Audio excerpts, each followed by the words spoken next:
การนำขั้นสูงของผักวางพวงมาลัยและกระตาดอกไม้คำนับอับต้นกล่องประสุมใหญ่ครั้งที่12วันที่5มังกร2026นี้การนำขั้นสูงของพรรคประชาชนปฏิวัติลาวนำโดยสหายทองลุ้นศรีสุริตเลขาธิการใหญ่คณะบริหารงานศูนย์กลางพรรคประชาชนปฏิวัติลาวพร้อมด้วยคณะได้เข้าวางพวงมาลา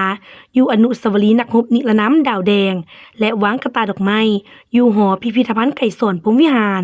ในโอกาสคำนับรับตอนกองประชุมใหญ่ผู้แทนทั่วประเทศครั้งที่12ของพรรคประชาชนปฏิวัติลาวที่จะจัดขึ้นระหว่างวันที่6-8มังกร2026นี้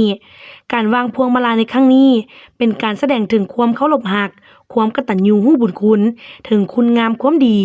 น้ำใจต่อสู้อย่างพิละอาหารและบ่ยอมจำนนของบรรพบุรุษลาวก็คือบรรดานักรบปฏิวัติของลาวที่เสียสละชีวิตเลือดเนื้อเพื่อภารกิจปฏิวัติอย่างองอาจกล้าหาญภายใต้การนำพาชี้นำของพรรคประชาชนปฏิวัติลาวเพื่อยัดเอาเอกราชมาให้ประเทศชาติยัดได้ไสชนะและประกาศเอกราชสถาปนาเป็นสาธารณรัฐประชาธิปไตยประชาชนลาวขึ้นอย่างสง่าผ่าเผยการวางกระตาดอกไม้ต่อหน้ารูปหล่อของประธานไก่สอนพรหมวิหารของการนำขั้นสูงของพรรคประชาชนปฏิวัติลาวในครั้งนี้ก็เพื่อเป็นการระลึกถึงคุณงามความดีของประธานไก่สอนพรหมวิหารผู้นำที่เคารพรักด้วยความกตัญญูรู้บุญคุณและขอสดุดีต่อชื่อเสียงเฮียงนามคุณงามความดีและผลงานอันใหญ่หลวงของประธานไก่สอนพรหมวิหารที่อุทิศตลอดชีวิตเพื่อภารกิจต่อสู้